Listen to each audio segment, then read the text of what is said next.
साथियों, लेखपाल ग्रामीण परिवेश या ग्रामीण विशेष का यह 7वां क्लास है। 12 क्लास में 7वां क्लास है। जल्दी से हम लोग इसको पढ़ा जाएगा।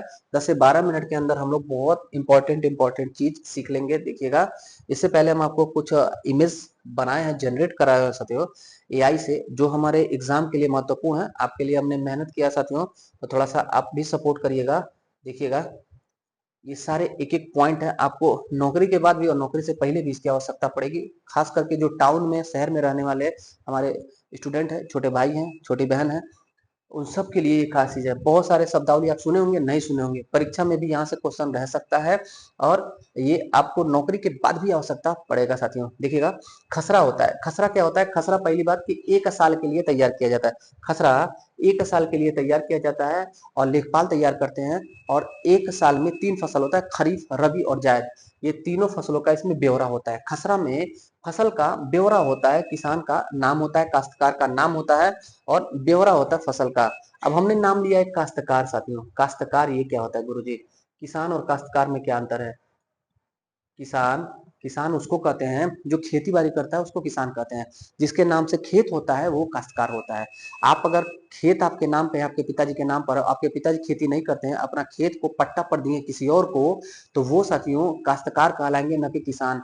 किसान अपना खेत नहीं भी होता है, खुद का जमीन नहीं भी होता है, तब भी दूसरे से हुंडा पर, बटैया पर लेकर के खेती करता है, तो उसको कहते हैं साथियों किसान। और काश्तकार जिसके नाम पर काश्त होता है, भूमि होता है, उसे काश्तकार कहते हैं। खतौनी साथियों 6 वर्ष के लिए तैयार किया जाता है, लेखपाल के द्वारा तैयार किया जाता है। इसमें आपका जो भूमि होता है उसका विवरण होता है और साथियों इसमें लिखा गया रहता है कि आपके पास कितनी भूमि है, वो पूछा जाता है।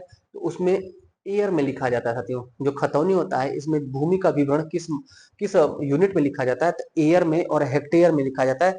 कट्ठा में, बिस्वा में, डिसमिल में, एकड़ में, इन सब में नहीं लिखा जाता है, एयर में लिखा रहता है खतौनी में। खतौनी कितने साल का होता है? 6 साल का होता है।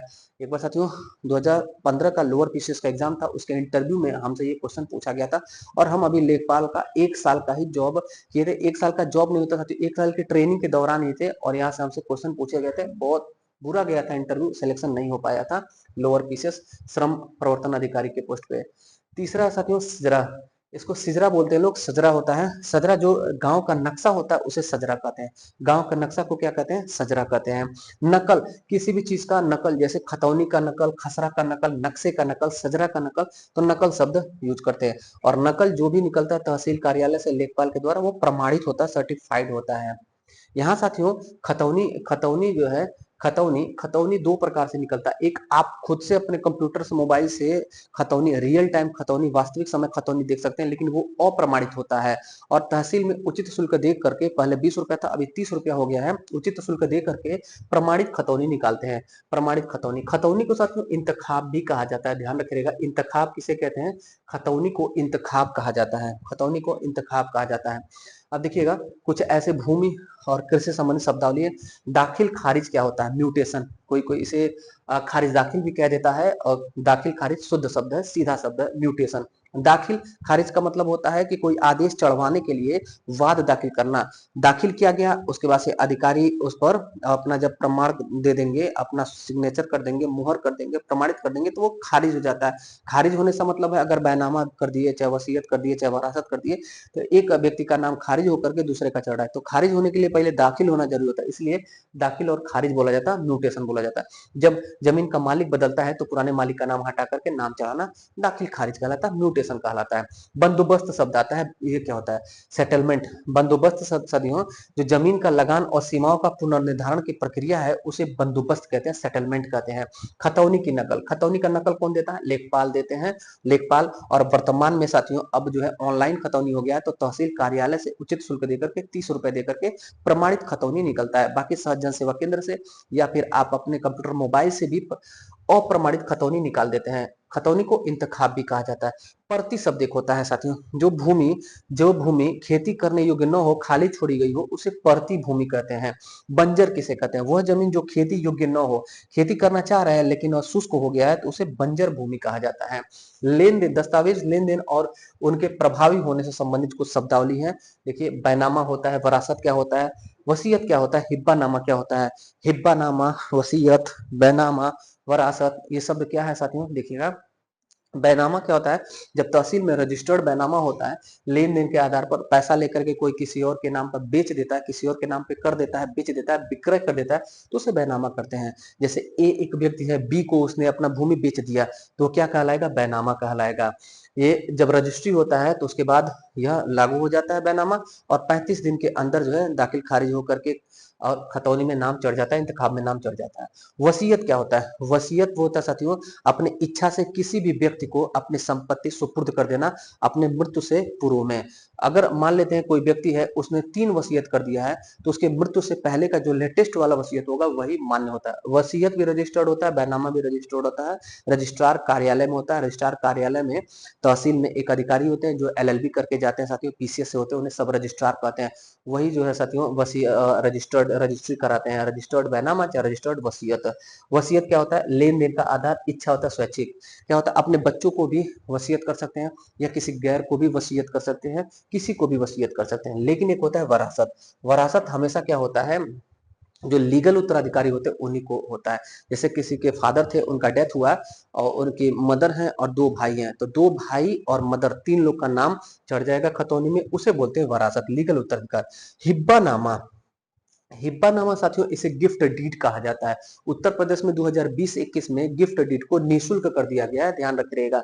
हिब्बानामा गिफ्ट डीड वो होता है जो बैनामा ही होगा लेकिन अपने रक्त संबंधियों को ट्रांसफर किया जाता है, तो उसे हिब्बानामा। बैनामा में जब अपने रक्त संबंधियों को करते हैं तो हिब्बानामा बोलते हैं। इसमें क्या और इसमें क्या अंतर? इसमें जो है साथियों इसमें जो रजिस्ट्री शुल्क होता है वो ज्यादा लगता है, और ये निःशुल्क होता है।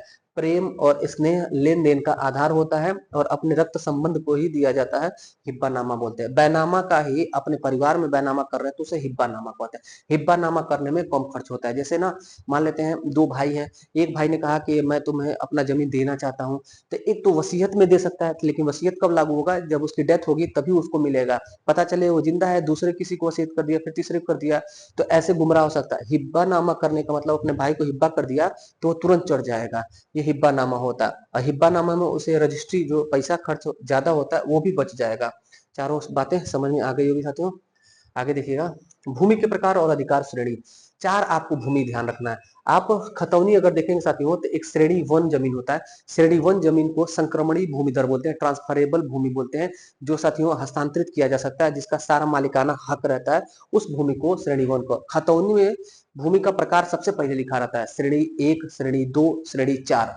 तो श्रेणी 1 को कहते हैं साथियों, श्रेणी 1 को कहते हैं, श्रेणी 1 को संक्रमणी भूमि दर, ट्रांसफरेबल भूमि, सब मालिकाना हक रहता है, बेच दे, वसीयत कर दे, कुछ भी कर सकते हैं। और श्रेणी 2 होता है साथियों, श्रेणी 2 जो असंक्रमणी भूमि द्वारा पट्टा में मिली भूमि होती है, सरकार के द्वारा, तहसील के द्वारा, लेखपाल और प्रधान के द्वारा पट्टा में दी गई भूमि को श्रेणी 2 भूमि कहते हैं।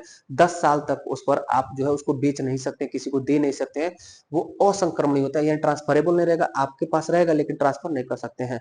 फिर 10 साल के भीतर साथियों उसको चढ़ाना रहता है भूमिदरी में, श्रेणी 2 से श्रेणी 1 में चढ़ाना रहता है। इसके अलावा श्रेणी 4 की एक जमीन होती है। श्रेणी 4 की जमीन साथियों जो सीलिंग में निकली हुई भूमि रहती है, जो सीलिंग में निकली हुई भूमि रहती है, उसको भी आवंटित करने के लिए, पट्टा करने के लिए निर्धारित रखा जाता है, तो उसको श्रेणी 4 का भूमि कहते हैं। एक होता है श्रेणी 6 का भूमि। श्रेणी 6 की भूमि साथियों जो ग्राम समाज की सुरक्षित भूमि होती है, सड़क की जमीन, नहर की जमीन, पोखरे की जमीन, खाद गड्ढे की जमीन, उसको श्रेणी 6 का जमीन कहते हैं। ये 4 प्रकार का एकदम आपको ध्यान रहना चाहिए जमीन। श्रेणी 4 सीलिंग में निकली भूमि। तहसील की शब्दावली कानूनी। फौती पूछा जाता है, क्या होता है फौती शब्द? फौती साथियों जब मालिक की मृत्यु के बाद वारिसों का नाम चढ़ता है, यानी कि जब वरासत होता है तो जो वरासत चढ़ता है उसे फौती कहते हैं। फौती और वरासत में क्या अंतर है? वरासत तो उत्तराधिकार चढ़ना हो गया, लेकिन जो प्रोसेस होता है उसे फौती कहते हैं। वरासत के प्रोसेस को फौती कहते हैं। बेदखली क्या होता है? इविक्शन। इविक्शन साथियों किसी व्यक्ति ने अगर इलीगल तरीके से श्रेणी 6 की भूमि को कब्जा करके रखा हुआ है तो तहसील प्रशासन के द्वारा लेखपाल के रिपोर्ट से उसकी बेदखली कराई जाती है, भूमि से खाली कराया जाता है, अतिक्रमण खाली कराया जाता है। कुर्की एक शब्द होता है जिसे अटैचमेंट बोलते हैं साथियों। ये न्यायपालिका के आदेशानुसार संपत्ति को सरकारी कब्जे में लेने को कहते हैं। किसके कब्जे में? सरकारी कब्जे में लेने के प्रोसेस को कुर्की कहा जाता है। मेड़बंदी क्या होता है? मेड़ बनाना साथियों खेत को सुरक्षित रखने के लिए खेत की सीमाओं का निर्धारण करना मेड़बंदी कहलाता है। अंग्रेजी में इसे डिमार्केशन कहते हैं, डिमार्केशन। अगला देखिएगा, एक खतौनी का प्रारूप है यह। एक खतौनी में कितने कॉलम होते हैं? 13 कॉलम होता है। खतौनी में सबसे पहले साथियों श्रेणी लिखा गया रहता है, श्रेणी 1 या श्रेणी 2। खतौनी का आकार पत्र पूछा जाता है। खतौनी कौन सा कागज होता है? तो खतौनी को आकार पत्र 41 बोला जाता है। आकार पत्र 41। खतौनी कौन सा दस्तावेज है? खतौनी आकार पत्र 41 होता है, ध्यान रखे रहिएगा। खतौनी में खातेदार का नाम होता है। खतौनी में फसली वर्ष लिखा गया रहता है। 6 वर्ष इसका कार्यकाल होता है। एक खतौनी का कार्यकाल 6 वर्ष होता है। हर 6 साल के बाद खतौनी अपडेट होता है, अंश निर्धारण होता है, हिस्सा चढ़ता है। और खतौनी में साथियों यहाँ पर आदेश होता है, जो अगर आपने वरासत किया या आपने बैंक से लोन लिया या फिर वसीयत हुआ, उस सब का विवरण यहाँ पर भरा गया रहता है। ये खतौनी होता है। खतौनी आप भूलेख की वेबसाइट, यूपी भूलेख वेबसाइट पर जा करके अपना अप्रमाणित खतौनी देख सकते हैं। इसके बाद देखिएगा, भूमि पैमाइश और माप की इकाइयां, गाटा, खसरा और अराजी संख्या, ये सब एक होता है। थोड़ा सा कलर हम चेंज कर लें। अराजी, अराजी संख्या, अराजी संख्या या गाटा संख्या या खसरा संख्या सब एक होता है। जब एक बार चकबंदी होता है तो चकबंदी के बाद तय हो जाता है हर चक का नंबर, हर खेत का नंबर, तो उसे ही गाटा संख्या या उसे ही अराजी संख्या या उसे ही साथियों खसरा संख्या कहते हैं। खसरा तो हो गया, ठीक है, आप समझ गए कि खेती का विवरण रहता है कि खेत में क्या क्या फसल लगाया गया, खरीफ, जायद, धान, गेहूं, गन्ना क्या बोया गया, हर साल लेखपाल अपडेट करते हैं, वो खसरा हो गया। लेकिन खसरा संख्या क्या होता है? ये एक एक जो नंबर होता है नक्शा में, 1 नंबर, 2 नंबर, 3 नंबर, 4 नंबर, तो एक एक जो गाटे का नंबर होता है उसे गाटा नंबर, खसरा नंबर या अराजी नंबर कहा जाता है। तो ये समझ गए आप। लट्ठा क्या होता है? लट्ठा साथियों लाठी के आकार का एक माप का इकाई है। लट्ठा क्या है? माप का इकाई है। पैमाइश के लिए इस्तेमाल होने वाला एक लंबाई बांस होता है। लट्ठा का लंबाई कितना होता है? 99 इंच होता है। लट्ठा का लंबाई कितना होता है? 99 इंच होता है। बीघा क्या होता है साथियों? बीघा जो है व्यवहारिक शब्दावली है बीघा। बिस्वा क्या होता है? बिस्वा भी भूमि की माप की इकाई है। एक बीघा में 20 हिस्सा होता है, यानी कि 20 बिस्वा अगर मिलाया जाएगा तो 1 बीघा होगा। 20 बिस्वा मिलाया जाएगा तो 1 बीघा होगा। और पक्का बीघा और बीघा में क्या अंतर होता है? ध्यान दीजिएगा। जो कच्चा बीघा होता है या खाली बीघा होता है वो 843 वर्ग मीटर का होता है, और पक्का बीघा जो होता है वो 2529 वर्ग मीटर का होता है। हालांकि दस्तावेजों में बीघा नहीं लिखा गया रहता है साथियों, ध्यान रखिएगा इस बात को। आगे सीमांकन, सिहद्दा क्या होता है, तिहद्दा क्या होता है, मेड़ क्या होता है, चक क्या होता है? तो देखिएगा, जहां 2 गांव की सीमा मिलती है उसे दोहद्दा कहते हैं। ये पत्थर होता है साथियों। एक 2 गांव की सीमा मिलती है तो दोहद्दा कहते हैं। जहां 3 गांव की सीमा मिलती है, 1 2 3 गांव की सीमा, उसे तिहद्दा कहते हैं, वहां पर भी पत्थर होता है। जहां पर साथियों 4 गांव की सीमा मिलती है उसे सिहद्दा या सुरहद्दा, दोहद्दा, तिहद्दा, सुरहद्दा। 2 गांव की सीमा मिलती है, पत्थर होता है। 3 गांव की सीमा मिलती है और 4 गांव की सीमा मिलती है। इसके अलावा साथियों मेड़, खेत के जो बाउंड्री होती है उसे मेड़ कहा जाता है। और चक क्या होता है कि एक किसान का अपना जो भूमि होता है उसे चक कहते हैं। और यही अलग अलग 4 जगह चक फैला हुआ किसान का, तब जब एक बार चकबंदी आता है गांव में, तो उस किसान का, उस हर किसान की सहमति से जो भी सुविधा अनुसार खेतों को एक पास किया जाता है, इसे कहते हैं चकबंदी। ये चकबंदी योजना 1954 में हमारे उत्तर प्रदेश में आई थी, ध्यान रखिएगा। 1954 चकबंदी, 54 चकबंदी। चक यही है, 4 जगह चक फैला रहेगा तो किसान को खेती बाड़ी करने में दिक्कत होगा, और एक पास चक आ जाएगा चकबंदी में तो उसको सुविधा हो जाएगी। अब आगे देखिएगा साथियों, जो भी हमारे वन लाइनर क्वेश्चन थे उन सबको जल्दी से फटाफट हम कर लेते हैं। पहला रैयतवाड़ी बंदोबस्त कहाँ लागू हुआ? तो 1972 में मद्रास के क्षेत्र में लागू होता है। कौन किया था? तो उत्तर हो जाएगा कैप्टन रीड और टॉमस मुंडो। लास्ट वीडियो में हम लोग 6ठे क्लास में इसको डिटेल में हम देखे हैं। जो लोग हम अभी नहीं देखे हो साथियों ये सब डिटेल, तो 6ठे वीडियो में जाकर के देख लीजिएगा। हम फटाफट खाली क्वेश्चन करते हैं। रैयतवाड़ी व्यवस्था कहाँ प्रचलित थी? तो मुंबई, बरार, मध्य प्रांत, दक्षिण भारत में। रैयतवाड़ी प्रथा का भूमि का मालिक कौन होता था? तो काश्तकार या किसान होता था साथियों। काश्तकार और किसान में अंतर आप समझ गए होंगे। काश्तकार खेती नहीं करेगा तब उसके नाम भूमि रहेगा तो उसे काश्तकार। किसान मतलब कि खेती बाड़ी करने वाले को ही कहेंगे, भले उसके नाम पे खेत हो या न हो। बड़े पैमाने पर पट्टेदारी व्यवस्था किन क्षेत्रों में थी? तो अंग्रेजों के जमाने में जमींदारी व्यवस्था और रैयतवाड़ी व्यवस्था दोनों में बड़े पैमाने पर पट्टेदारी व्यवस्था थी।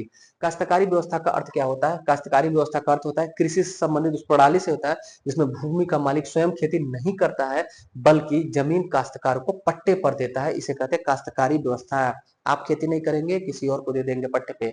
नेशनल संपर्क सर्वे ने 1953-54 ईस्वी में ऐच्छिक काश्तकारी का उप काश्तकारी के अनुमान प्रस्तुत किए थे। इन अनुमानों के अनुसार संपूर्ण भारत में कितने प्रतिशत भूमि पट्टे पर दी गई? 25% भूमि, 25% भूमि पट्टे पर दी गई है। स्वतंत्रता से पूर्व कितना लगान लिया जाता था? 34 से 75% तक लगान स्वतंत्रता से पूर्व लिया जाता था। अभी भी लगान होता है साथियों, खतौनी में लिखा गया रहता है मालगुजारी या लगान, भू राजस्व लगान बहुत मामूली होता है, इसलिए आपको ध्यान नहीं है, लेकिन लगान अभी भी लिया जाता है। प्रथम और द्वितीय योजना में लगान के लिए क्या सिफारिश की गई? लगान सकल उपज का 1/4 या 1/5 से अधिक नहीं होगा। यह प्रथम और द्वितीय योजना में लगान के लिए तय किया गया। विभिन्न परिसीमन कानूनों के अंतर्गत सितंबर 2001 तक देश में कितनी भूमि अतिरिक्त घोषित की गई? 73.66 लाख एकड़ भूमि परिसीमन कानूनों के बाद 2001 में देश में अतिरिक्त घोषित किया गया।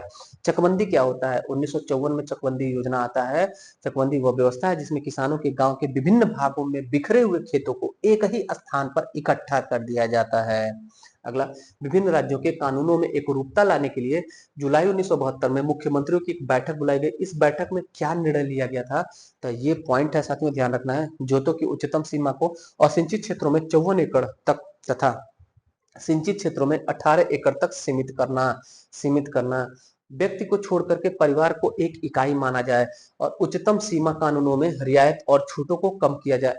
बेनामी, जो बेनामी है, बेनामा नहीं साथियों, बेनामी संपत्ति होता है, बेनामी हस्तांतरणों को रोकने के दृष्टिकोण से कानून को पहले की अवधि से लागू माना जाए, जिससे उस समय के बाद से सभी हस्तांतरण गैर कानूनी करार कर दिए जाएंगे। साथियों, क्लिष्ट शब्द है, पहली बार आप पढ़ रहे होंगे तो आपको क्लिष्ट शब्द लग रहा होगा। आप इसको 2 बार 3 बार देख करके जाइएगा स्पीड बढ़ा करके, तो रिपीटेड क्वेश्चन आपको जो मिलेंगे वो सिर्फ आप ही कर पाएंगे, क्योंकि इतना विधिवत हमने भी देखा है यूट्यूब पर कोई नहीं पढ़ाया है साथियों। एक कंटेंट है, एक ही कंटेंट को लाखों लोग पढ़ रहे हैं, लेकिन जो यूनिक कंटेंट है वो सिर्फ आप पढ़ रहे हैं। सबसे पहले चकबंदी अधिनियम कहां पास किया गया था? तो 1920 में बड़ौदा में चकबंदी सबसे पहले ट्रायल पे किया गया था। उसके बाद से 1954 में उत्तर प्रदेश में आता है। पहली पंचवर्षीय योजना प्रारंभ होने से पहले किन राज्यों में चकबंदी कानून बनाए जा चुके थे? तो पहली पंचवर्षीय योजना से पहले उत्तर प्रदेश, पंजाब, तत्कालीन बंबई राज्य और हैदराबाद में चकबंदी कानून बनाए जा चुके थे। दूसरी योजना के समाप्त होने तक कितने हेक्टेयर भूमि को चकबंदी हो गई? तो 1,21,00,000 हेक्टेयर भूमि पर दूसरी पंचवर्षीय योजना के बाद चकबंदी हो गई थी। तीसरी योजना अवधि, ये सब पंचवर्षीय योजना है साथियों। तीसरी योजना अवधि में अतिरिक्त कितनी भूमि का चकबंदी का कार्य पूर्ण हो सका? तो 1,20,00,000 हेक्टेयर भूमि का चकबंदी हुआ। ग्राम विकास मंत्रालय की वार्षिक रिपोर्ट 2001-2 के अनुसार 30 सितंबर 2001 तक कितनी भूमि की चकबंदी हो चुकी थी? 2001 तक 1633 लाख एकड़ भूमि की चकबंदी हो चुकी थी। पूरे देश के संदर्भ में अभी कृषि अधीन क्षेत्रफल का कितने प्रतिशत चकबंदी के अधीन लाया गया? अभी मात्र साथियों 49% ही चकबंदी हो पाया है। हर गांव में चकबंदी नहीं पहुंच पाई है। राष्ट्रीय भूमि रिकॉर्ड आधुनिकीकरण कार्यक्रम की शुरुआत कब हुई? 2008 में राष्ट्रीय भूमि रिकॉर्ड आधुनिकीकरण कार्यक्रम की शुरुआत होती है। राष्ट्रीय भूमि रिकॉर्ड आधुनिकीकरण कार्यक्रम का उद्देश्य क्या है? इसका उद्देश्य 12वीं पंचवर्षीय योजना के अंत तक जमीनों के रिकॉर्डों का नवीनीकरण करना और डिजिटलाइजेशन करना। 12वीं पंचवर्षीय योजना के बाद पंचवर्षीय योजना और योजना आयोग दोनों समाप्त हो गया। भूमि अधिग्रहण विधेयक भारत सरकार ने कब पास किया? 2013 में। भूमि अधिग्रहण कानून कब आया? 2013 में। अगला, सहकारी खेती क्या होता है? कोऑपरेटिव फार्मिंग क्या होता है? सहकारी खेती क्या होता है? सहकारी खेती से आशय उस कृषि प्रणाली से जिसके अंतर्गत कृषि क्षेत्र के भूमिधर किसान अपनी सहमति से अपनी जमीनें एक साथ मिलाकर संयुक्त रूप से कृषि कार्य करते हैं। वे अपनी जमीनों के अलग अलग मालिक बने रहते हैं। मिला जुला करके खेती करना, साथे साथे खेती करना, बस कोऑपरेटिव खेती है। सहकारी काश्तकार खेती किस प्रकार से करते हैं? इसके अंतर्गत किसान मिलकर एक सहकारी समिति का गठन करते हैं। सहकारी समिति ही कृषि के लिए खाद बीज की व्यवस्था करती है तथा उपज का विक्रय करती है। सहकारी सामूहिक खेती किस प्रकार होती है? तो ये एक प्रणाली, इस प्रणाली के अंतर्गत सदस्यों को अपनी भूमि का समर्पण करना पड़ता है। कृषि के प्रबंधक का कार्य निर्वाचित परिषदों को करना पड़ता है। सहकारी बेहतर खेती किस प्रकार होती है? सहकारी बेहतर खेती किस प्रकार होती है? इस प्रणाली के अंतर्गत किसान खेती की उन्नत तकनीकों का प्रयोग करता है और उसको प्रयोग करने के लिए आपस में मिलकर सहकारिता का निर्माण करता है। इस प्रणाली में, इस सिस्टम में प्रत्येक किसान स्वतंत्र रहता है। इस प्रकार की सहकारी समितियों को सेवा सहकारी समिति भी कहा जाता है। यानी किसे सेवा सहकारी समिति कहते हैं? तो जो सहकारी बेहतर खेती होती है उसे ही सेवा सहकारी समिति भी कहा जाता है साथियों। आगे देखिएगा, सहकारी संयुक्त खेती किस प्रकार की होती है? तो ये इसके अंतर्गत छोटे छोटे किसान अपनी जमीनों को इकट्ठा करके संयुक्त रूप से खेती करते हैं, किंतु प्रत्येक किसान का अपना भूमि पर स्वामित्व बना रहता है। एक क्वेश्चन का उत्तर करिए, स्वामित्व योजना या घरौनी योजना किस राज्य से संबंधित है? इस क्वेश्चन का उत्तर कमेंट करिए ताकि देखिए कितने लोग एक्टिव रूप से पढ़ते हैं इस क्लास को।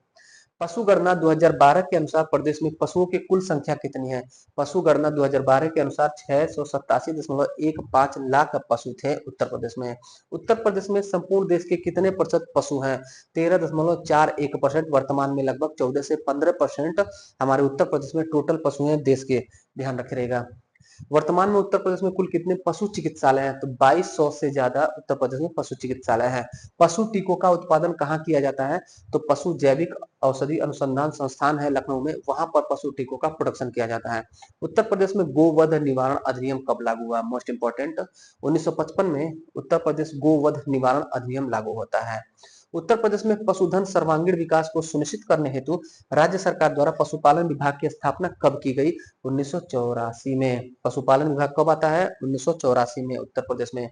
उत्तर प्रदेश में पशुधन की विशेष चिकित्सा हेतु पशु चिकित्सा पॉलीक्लिनिकों की स्थापना किन स्थानों पर की गई? तो गोरखपुर, मुजफ्फरपुर, लखनऊ। पॉलीक्लिनिक कहाँ है? गोरखपुर, मुजफ्फरपुर और लखनऊ में। देश में मुजफ्फरपुर ना साथी, मुजफ्फरपुर तो बिहार में चले जाएंगे हम लोग ना, मुजफ्फरनगर है उत्तर प्रदेश में। देश में सर्वाधिक भैंसों की संख्या कहाँ पाई जाती है? तो उत्तर प्रदेश में। सर्वाधिक पशु कहाँ पर? उत्तर प्रदेश में। सर्वाधिक भैंस कहाँ पर? उत्तर प्रदेश। सर्वाधिक आदमी कहाँ पर? उत्तर प्रदेश में।